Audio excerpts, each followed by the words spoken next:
The rays of the sun were falling on the huge palace of Kanchanpur. There was an atmosphere of happiness all around because the great king of the kingdom, Chandra Pratap, had just got married. This marriage was not just the union of a king and queen, but was a symbol of prosperity for the entire Kanchanpur. King Chandra Pratap was famous for his valor and love for justice.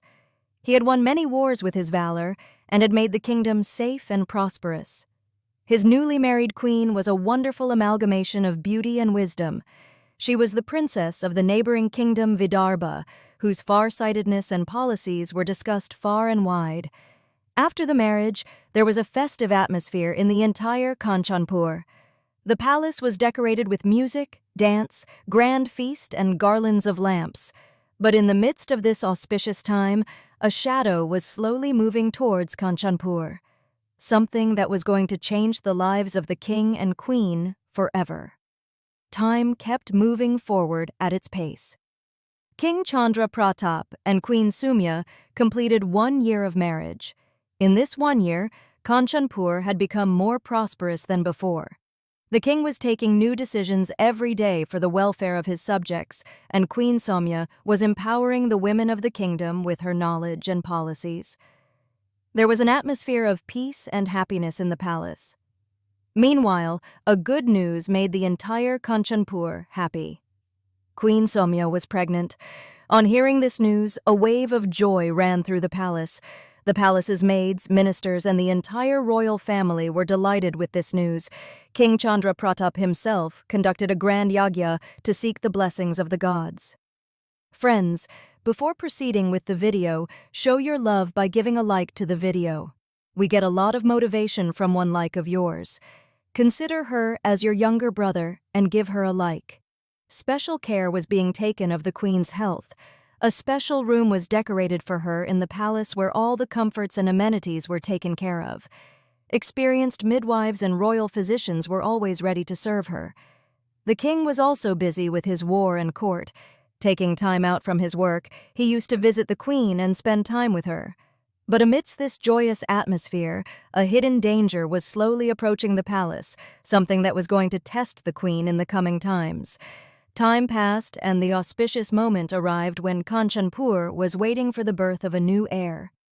Lamps were lit in the palace, and there was a festive atmosphere in the entire kingdom. Everyone wanted to witness this joyous moment. Then one night, when the moon was spreading its cool moonlight, Queen Sumya started having labor pains. The palace physicians were ready to serve her. King Chandra Pratap was nervous and was walking restlessly outside the palace. Finally, at midnight, a beautiful, radiant, and powerful prince was born.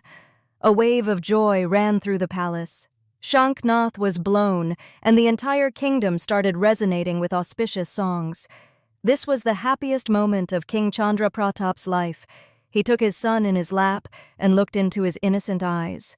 It was as if it was the future of Kanchanpur. As the noise of celebration increased in the palace, a grave news shocked everyone. Queen Sumya was no more in this world. The pain of childbirth was so unbearable that she had given birth to her son while taking her last breath. King Chandra Pratap, who was filled with joy a few moments ago, suddenly turned to stone. He had the prince in his hands, but the most precious jewel of his life, his beloved queen, was no more. The entire palace was drowned in grief. Deep sadness prevailed amidst the grand celebration. The king went to his throne room and sat silently. On one side was his heir, and on the other side was the absence of his life partner. But amidst this grief, an important question arose. What would be the future of this little prince? Will the king be able to overcome this grief? The palace was still mourning the death of the queen. King Chandra Pratap was drowned in deep grief. Day and night he used to look at his newborn son and look for a glimpse of his beloved queen in his innocent eyes.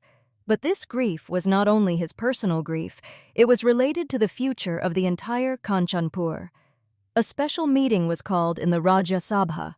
The experienced ministers of Kanchanpur, the commander and the Rajguru all gathered. It became a topic of discussion in the palace that what should King Chandra Pratap do now? A minister said in a serious tone, Maharaj, we can understand your pain, but the future of Kanchanpur also depends on your decision. The little prince is still very young. He needs the love of his mother. Only Dasiv cannot grow up. Other ministers also supported this. Senapati Singh Groom came forward and said, Maharaj, do not drown your heart in sorrow by staying alone. When the ministers and Rajguru proposed, the future was also at stake, Maharaj. We understand your concern. But for a king, his duty is paramount. Your prince is still very young. He will need the love of a mother. Don't you want him to get the right guidance and care? Senapati Singh Groom also agreed. Maharaj, this marriage is not only your personal decision, but it is also related to the future of Kanchanpur. How will a little heir grow up without the love of a mother? Rajguru Bhadrashwar took a deep breath and said, Rajan, don't you want that when this little prince grows up, he becomes a strong, wise, and balanced king? For him, it is necessary to have a mother. King Chandra Pratap fell into deep thought after hearing all this. He saw his son squeal with his little hands. Could he rise above his personal grief and make this sacrifice for his son? This discussion went on for many days in the palace. The king would become silent on this topic every time, but his heart was in turmoil. There was a lot of commotion. Then one day, King Chandra Pratap was sitting in his throne room. He took his son in his lap. He looked into his innocent eyes and decided that if this marriage is necessary for the future of my son and Kanchanpur, then I accept this proposal. Everyone in the court breathed a sigh of relief. This was an important decision for the future of Kanchanpur. Now the biggest question was that whom will King Chandra Pratap marry and who will be the new queen of Kanchanpur? King Chandra Pratap announced his decision in the full court. He looked at the courtiers and said, I am ready to marry again, but I have one condition. I will marry only that woman who will accept my son from her heart and will love him like her own son. If any woman cannot accept this condition, then I would prefer to remain alone all my life. Hearing this condition of the king, there was a deep silence in the court. This was not an ordinary marriage. This was the decision to become the mother of the heir of Kanchanpur. The ministers and the royal guru considered this condition fair. Now the question was, which princess would accept this condition? Messages were sent all over the kingdom. Marriage proposals were coming from one royal family after another, but as soon as the king's condition was mentioned, all the princesses backed out. No woman was ready to accept that she should adopt another woman's son as her own. Some were doubtful whether the prince would adopt them when he grew up, while some were afraid that they would never be able to give birth to their own child. Time passed, but no suitable bride was found. The king's heart began to fill with despair. Meanwhile, one day, the palace minister told the king an extraordinary news. Maharaj, there is a woman who is ready to accept your condition. The king asked in surprise, Who is she, and can she really adopt my son with her heart? The minister replied softly, Maharaj, that woman is very beautiful, but she is not able to do anything. She is not an ordinary woman, but a widow. There was a commotion in the court. King Chandra Pratap became serious. Marrying a widow was not an ordinary thing, especially in a royal family. The king ordered to call that woman to the palace. The very next day, that woman appeared in the palace in simple clothes with restraint and seriousness on her face. Her name was Anshum. She was the wife of a respected young man, but unfortunately her husband had died in a war. Despite being a widow, she did not give up. She was not only patient, but was also known for her knowledge and sensitivity. Anshum, she bowed her head in front of the king and said, Maharaj, I know what your condition is, and I am ready to accept it. The king looked at her with deep eyes and asked, Will you really adopt my son as your son? This is not just a matter of saying, it is a decision of the whole life. She said, Maharaj, I myself have not experienced the happiness of motherhood, but I know that a mother's love is not only about giving birth, but also about affection and upbringing. If you trust me, then I can adopt your son from my heart. King Chandra Pratap remained silent for a moment. Then he looked at his son, who was trying to understand everything with his little eyes. Then the king said, If you are really ready to adopt my son, then I accept you as my queen. There was silence in the court. This decision was a unique turn in the history of Kanchanpur, where a widow was going to become the queen. Anshumati, who was a respected and wise widow, accepted the son of the king as the queen.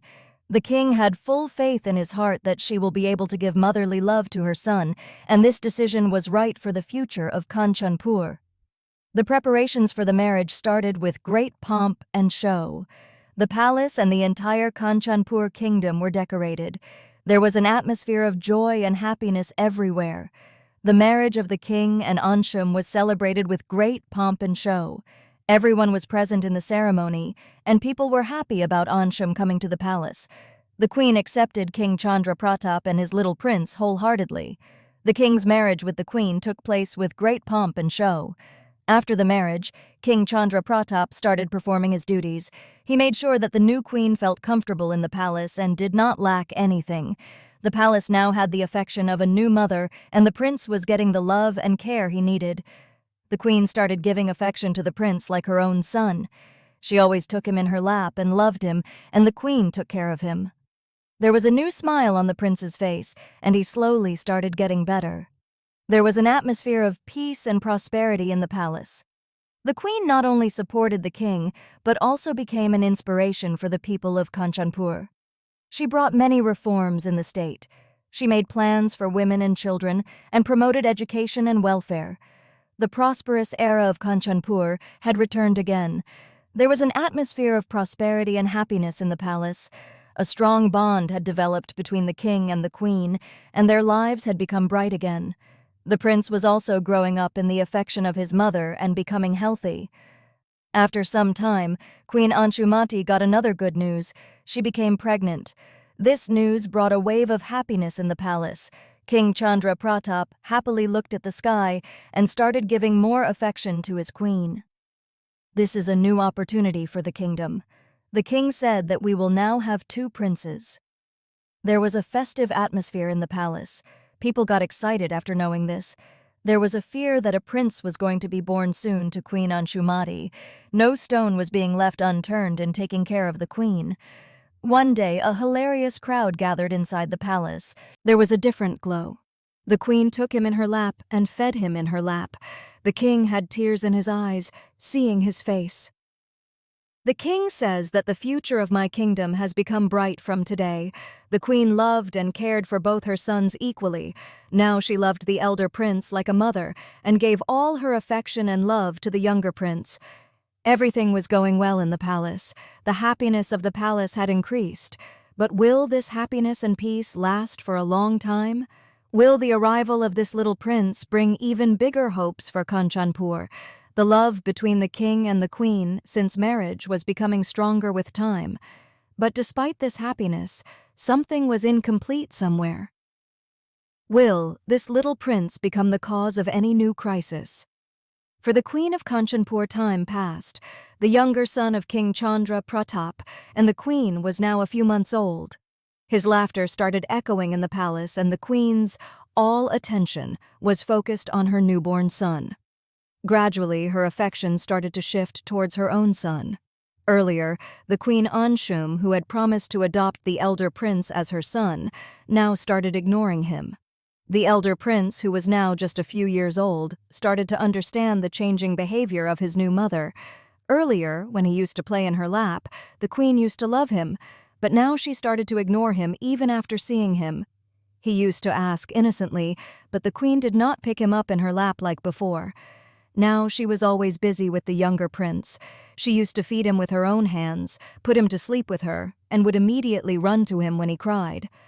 But when the elder prince went to his mother, she used to make excuses and push him away. The prince gradually started to understand the fact that his new mother had no place for him anymore.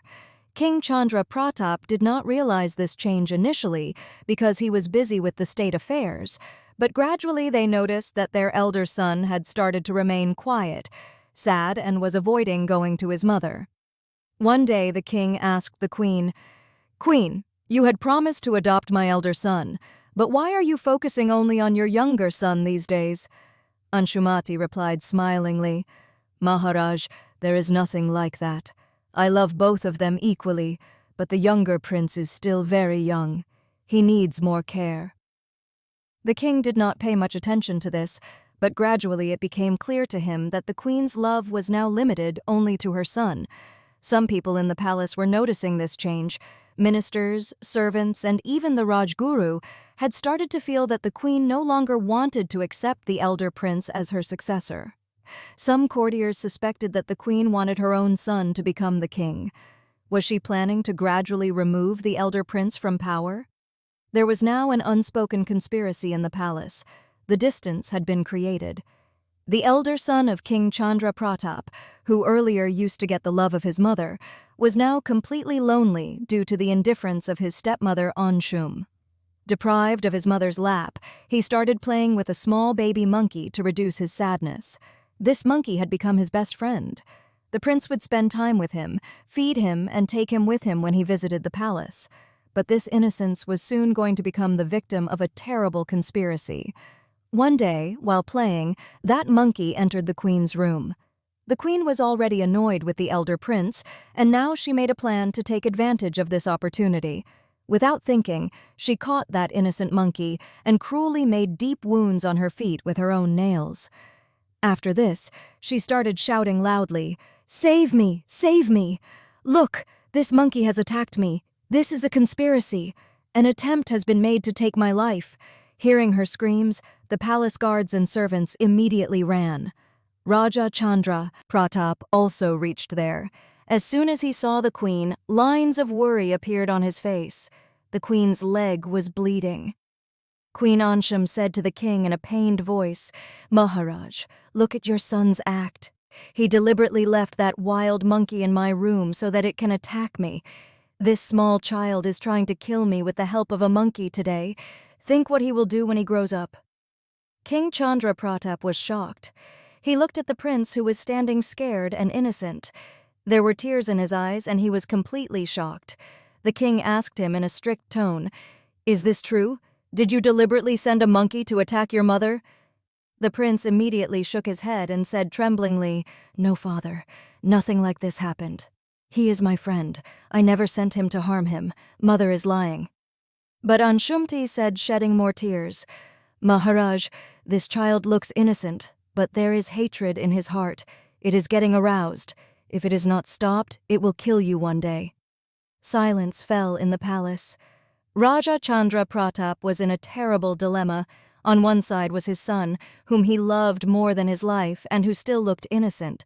On the other side was his new queen, who had herself promised to adopt his elder son. Was she lying? Doubts arose in Raja Chandra Pratap's mind.